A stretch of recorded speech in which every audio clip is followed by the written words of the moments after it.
I'm Brittany Lewis with Forbes Breaking News. Senator Dick Durbin touched on the impact of Russia's invasion of Ukraine on the Senate floor Monday. The majority whip responded to McDonald's leaving Russia after more than 30 years. The fast food company announced Monday that Putin's invasion of Ukraine means continued business in Russia is, quote, no longer tenable, nor is it consistent with McDonald's values. Durbin said the exit is, quote, an indication to the people of Russia that they have to make a choice about their future. Here's more from the Illinois Democrat. It was over a century, half century ago that Senator Robert Kennedy delivered one of the most important speeches of his life. It wasn't in the Capitol, it wasn't even in the United States, it was in South Africa during the darkest days of apartheid. Senator Kennedy traveled to the University of Cape Town for the school's Day of Affirmation, a day to celebrate liberty and inclusivity. He told the students at that school that they had the power to change the world. He said, quote, each time a man stands up for an ideal or acts to improve a lot for others or strikes out against injustice, he sends forth a tiny ripple of hope. And crossing each other from a million different centers of energy and daring, those ripples build a current which can sweep down the mightiest walls of oppression and resistance. For the past 15 years, I've had as a member of my staff a man who knows a great deal about ripples of hope. His name is Brad Middleton, and this week he is moving on and leaving my office, sadly. Over the years, Brad has worn many hats. For the last few years, he's been my top advisor on education. In that role, he has been my invaluable right hand in efforts to hold predatory for-profit colleges accountable. He's done a phenomenal amount of work in making college affordable for millions of students, recently with the Affordable College Textbook Act. Soon he's going to be taking his talents to President Biden's Department of Education, where he'll continue his advocacy for students and their families. He'll be a senior advisor for strategy for the department to investigate bad actors that cheat students, their families, and the taxpayers. It's quite an accomplishment for our rock star from Rock Falls, but I know Brad's going to handle it well. He joined my office in 2006, a fresh-faced intern in Springfield. In the years since, he's gone from answering the phones in our front office to counseling me on a wide range of serious policy questions. Before becoming my point person on education, he worked on my foreign policy team, and he helped to pass the International Protecting Girls by Preventing Child Marriage Act. And he worked on the judiciary team as well. Every step of the way, Brad's been guided by faith, passion for public service, and an unshakable devotion to the people of our state. Brad comes from a long line of proud Illinoisans and public servants. His dad, Jay, is a corn seed salesman, just like his father before him. His mom, Lori, was a state court reporter who retired last August after 40 years of service to Whiteside County. Lori's commitment to public service made a mark on Brad. From the moment he could walk and talk, Brad expressed a desire to get involved and to serve. His journey into politics started very young, in the first grade, when he was elected class president. Brad took his job very seriously, and he kept his ear to the ground on the issues facing the first grade in his day. While his friends were watching cartoons, Brad was sitting on the couch with his parents watching the news on the Gulf War, the election of President Clinton. That was the first Middleton administration. The second Middleton administration was inaugurated in the halls of the famous school, Knox College. As student Senate president, Brad banned plastic trays from the dining hall, a defining policy in his sustainability platform even in those days. Brad is remembered so fondly on the Knox College campus. Several years ago, I was invited to deliver the commencement address there, and I arrived with Brad accompanying me. When I arrived, it was clear that they were happy to see me. They were excited to see Brad. Illinois is no stronger champion than Brad Middleton. Let me give you one example. About 10 years ago, Brad left Washington at my request to open up our new Rock Island, Illinois office, about an hour west of his hometown of Rock Falls. Brad took it on himself to make sure the community that raised him had the best representation in Washington.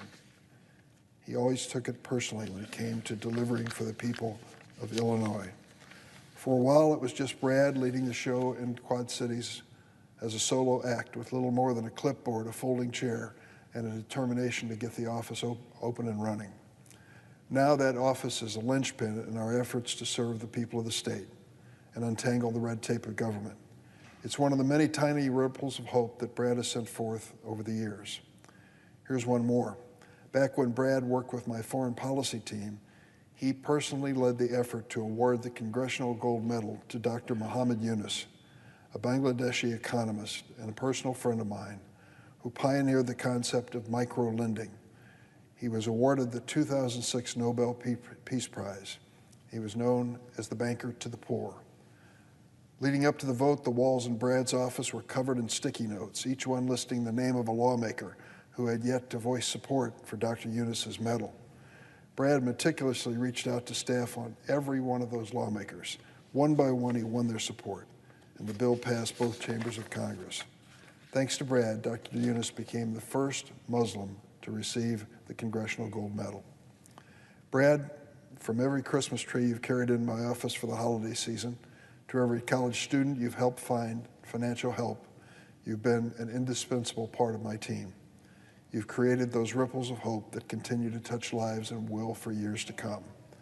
I hope you get some well-deserved time off in your cabin in the Shenandoah area with your girlfriend Claire, your brother Ben, who also serves his community as police officer in East Peoria, your sister-in-law Katie, and little Theodore and Rory, your niece and nephew. Be sure to kick back with the appropriate refreshment and a plate of piping hot fish, because your next mission in public service begins immediately. I'm confident you'll do well, and thank you for all you've given me and the people of my state. Madam President, I ask that my next statement be placed in a separate part of the record. Without objection.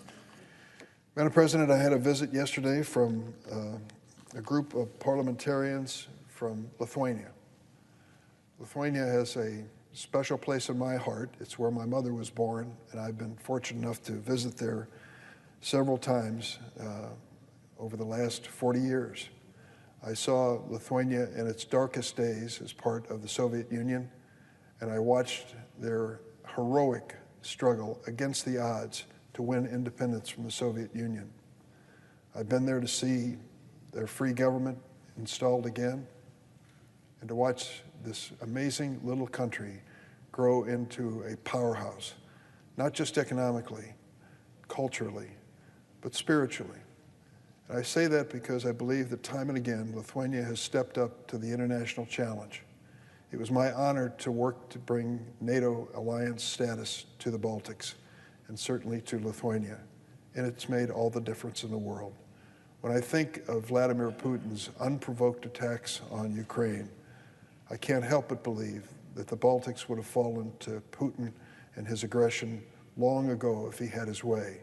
What held him back was not just the courage of the people who live there, but the fact that they had many friends willing to stand behind them, members of the EU and certainly members of the NATO alliance. Lithuania has taken their role in the alliance so seriously. They have pledged soldiers and military support time and again when the NATO alliance has picked a targeted strategy. They're always part of the answer, and glad to be. They have dedicated a 2.5% of their annual budget to the military. I believe they rank third in the NATO ranks in percentage of budget that they are dedicating to the defense of their country. They may be small, but they're mighty. And yesterday, the group that came to see me, led by the new Lithuanian ambassador, Audrey Plapite, included Lukas Savickas, Deputy Chairman of the Committee for the Future, Jonas Gerudis, Deputy Speaker of the Parliament, and Mr. Zygmuntas Pavlonis, Deputy Chairman of the Committee on European Affairs. We talked about the current situation in Ukraine. They feel it personally, but they also feel personally the aggression of Vladimir Putin. Not far from Lithuania is a part of Russia to the west of Lithuania, known as Kaliningrad. Kaliningrad is a military fortress established by the Russians on the doorstep of Lithuania and Poland. It is a source of growing concern because of the armaments which we believe are in place there and their threat to the region. That's why NATO has made special plans for the Baltics to reinforce a commitment which includes German troops that are now helping out in Lithuania, Canadian troops in Latvia, and British troops in Estonia. That sort of commitment is one that needs to be reinforced. I am going to ask that our government consider strengthening that commitment in the future. We're working on the details now. But the Baltics are a critical element in the region, not only our friendship and our alliance, but in the future. I support the accession of Finland and Sweden to NATO. I hope that that is agreed on at the NATO summit in Madrid in just a few weeks. I believe that that will help the Baltics as well, to have that solid neighbor in Finland as part of the NATO alliance. It is interesting to note that what has happened since the invasion of Ukraine is exactly the opposite of what Vladimir Putin expected. He thought Ukraine would be a pushover. It is far from that. The courage and bravery and resilience of those Ukrainian people have fought back the mighty Russian military machine time and time again. They were no pushover, and they never will be. And the day will come when they have their peace and sovereignty restored from this aggression. Secondly, I'm sure Putin thought when this was all over, his dream of restoring the Russian Empire would mean that they would be stronger than ever. But daily reports tell that the sanctions are taking their toll on the economy of Russia, and not just in the short term. I was in Moscow, and I remember the early days and the arrival of the first McDonald's restaurant. It was in Soviet times, and it was an amazing event to think that this Western corporation would locate a restaurant in Moscow in the middle of the Soviet Union, and they did. I can remember the dreary, dark, gray scenes in Moscow, interrupted and punctuated by those golden arches, as a reminder that the West was going to show to the people of Moscow what was available under a free economic policy and a free society. Sadly now, McDonald's Corporation has made the right decision to pull out of Russia. Hundreds of restaurants will be closed as a result of it. It's an indication to the people of Russia that they have to make a choice about their future. Do they want to go down the dark and perilous road with Vladimir Putin, or do they want to emerge as a 21st century free country that is inspired by democracy and not by authoritarianism? I thank my friends in Lithuania who time and again have stood by us and we by them to make sure that they continue to, whether it's making certain that the legitimate presidential candidates in Belarus have safety and refuge in their country, or making certain that they speak up for human rights in places around the world where others fear to tread. They've done that time and again, and they will continue to. I'm looking forward to my return to that country soon. I've been there many times, and I hope to be back soon. Just this weekend, Sweden and Finland declared their intention to apply for rapid NATO membership, and who can blame them? At the Munich conference, I spoke with Finnish President Sauli Niinisto. What an amazing person. He enjoys an 80 or 90% approval rating, a dream of every politician, and they're talking about waiving the constitutional limitation on terms in office so he can serve another term. He was an appellate lawyer, which doesn't sound like a very exciting lot in life, but when he became president, he really understood the people of Finland and has led them with wisdom and thoughtful leadership. He's attempted to maintain a constructive relationship with Putin. If you read the history of Finland, you can understand how they managed to stay somewhat neutral during the Cold War, when many countries couldn't even imagine that possibility. And despite their proximity to the Soviet Union, they managed to pull it off. That relationship with Putin, though, has been shaken, if not destroyed, when Putin decided to invade Ukraine. Finnish President Niinisto said when he spoke to Putin on the telephone that he should look in the mirror, those were his exact words, if he wanted to know why Finland was now considering membership in the NATO alliance. A few months ago, when I spoke to former Lithuanian President Valdas Adamkus about his historic efforts to bring Lithuania into NATO in 2004, he talked to me about the courage it took for him and for President Vytautas Landsbergis, who was, I guess, the originator of the Sąjūdis movement that made such a difference in the pursuit of freedom and democracy in Lithuania. They knew the importance, both of them, Landsbergis and Adamkus, in solidly embedding their nation in that defensive alliance and never again running the risk that they would lose everything overnight to the onslaught of Soviet and Russian aggression. Is it any wonder that these small but mighty Baltic states are some of the most vocal in defending democracy in Ukraine? They have lived it.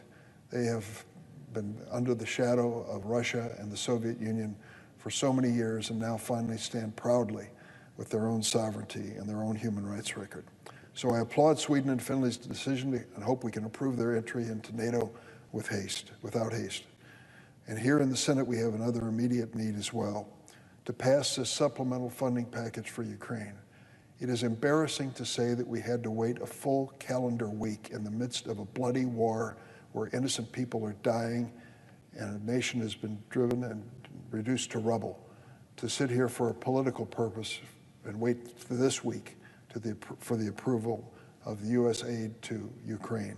It should have happened immediately last week. No excuses. I applaud the House of Representatives for taking quick and decisive action. This bill shouldn't be delayed in the Senate any longer.